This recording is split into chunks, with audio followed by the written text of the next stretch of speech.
Hi, it's Lois here and welcome back. Today I'm going to try and do a painting with these three really cheap goat hair brushes.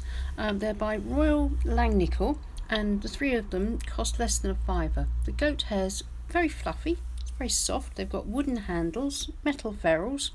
They actually look quite nice. That large one is 3 inches, the middle sized one is 2 inches, and the small one is 1 inch. Now I'm going to be using Prussian blue, Paynes grey, yellow ochre, burnt sienna and burnt umber. But the most important ingredient, of course, is a nice cup of strong coffee. Cheers. Right, I'm going to use the largest brush to wet the paper all over. It doesn't feel as if it holds as much water as a Harkey brush, but it seems to hold enough, and it's covering the paper nice and quickly. I'm getting some good amount of water on there for some wet in wet painting. I'm making sure most of the sky is wet, and the way I usually do it is just to make sure some of the lower landscape or seascape area is partially wet. Now I'm going to first put on just some random streaks of yellow ochre, and I'm not sure what I'm going to paint this time because I don't know what these brushes will do. I'm just going to see what happens. Put some yellow ochre across the bottom just in case I want it to be water to reflect. Now this is the Prussian blue with a little bit of Paynes grey and some burnt umber in it just to dull it down a bit, and I'm just going to get that in for some sky. Fairly thick mix, and put some across the land or the sea. As you can see, I'm getting a really nice coverage with the brushes. Now I'm mixing a lot of the paint colours together and just scribbling across the bottom to put in a sort of a foreground. To me this is looking like a seascape now. I mean, I live near the beach, so I paint lots of seascapes, which is probably why if I'm just playing around with paint, it sort of tends in that direction. I'm just going to smooth things out a little bit. And this is the medium sized brush, and it's lovely too. It's really nice for putting in all sorts of different types of brush strokes to get all sorts of different effects. I think these are really nice brushes, and considering the three of them are less than £5 with free postage online, I think they're a bargain. Now I've wet the small brush and I've squeezed all the water out of it so it's just damp, and I'm just going to use it to clean up the horizon. Just take off that little bead of wet paint so I don't get any runbacks and just get a nice smooth horizon, especially now I've decided this is going to be a seascape. I want to make sure my horizon's flat. I think the clean white paper area on the right is going to be the water, and the rest of the foreground is going to be the beach and sort of grassy sand dunes. So I'm using some nice rich paint of different colours just on the small brush, just to dot in some random shapes, maybe the indication of the grasses just on the edge of the beach. Now I'm scrunching up or messing up the brush, and I'm going to see what kind of effect excuse me, that will give me.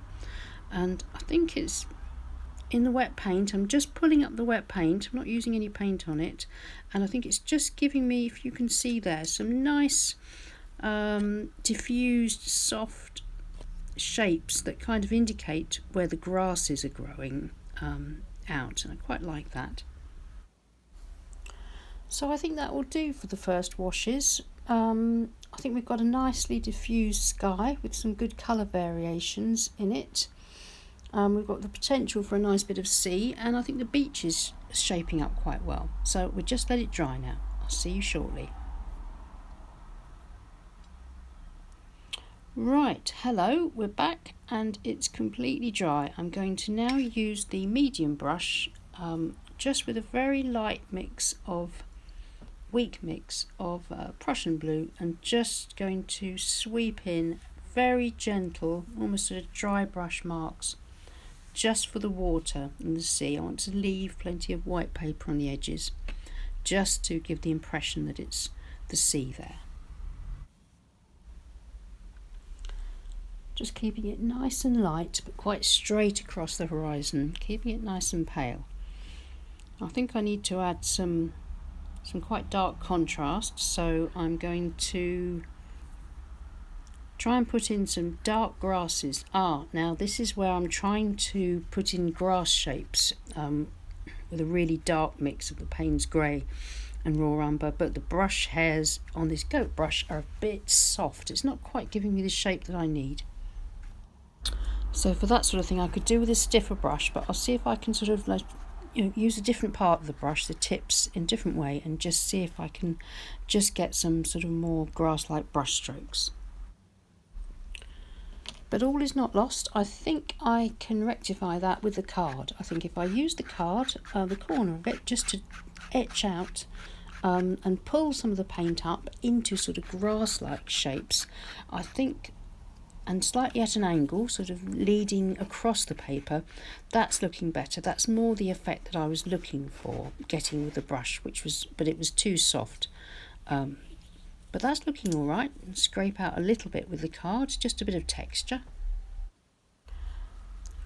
And that's looking much better. Now I'm going to get some, I've messed up the brush again, and that's yellow ochre and raw sienna, and just going to put in these dry summer grasses, pull them over that dark paint, pull them up into the picture to a certain extent. The brush is very dry, so as you can see we've got some sort of dry brush effect, which is like the sort of seed heads of the grass and things like that, and I think that looks really effective. I'm really liking these brushes. I shall be using them a lot more, I think.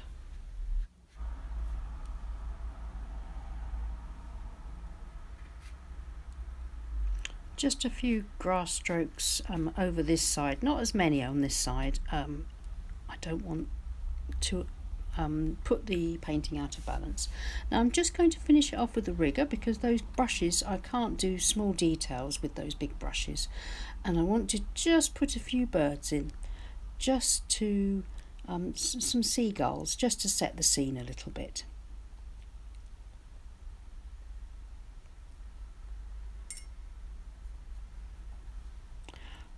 Well, I'm quite pleased with the painting. I think it's turned out quite well for an experiment with the brushes. Just a couple more birds.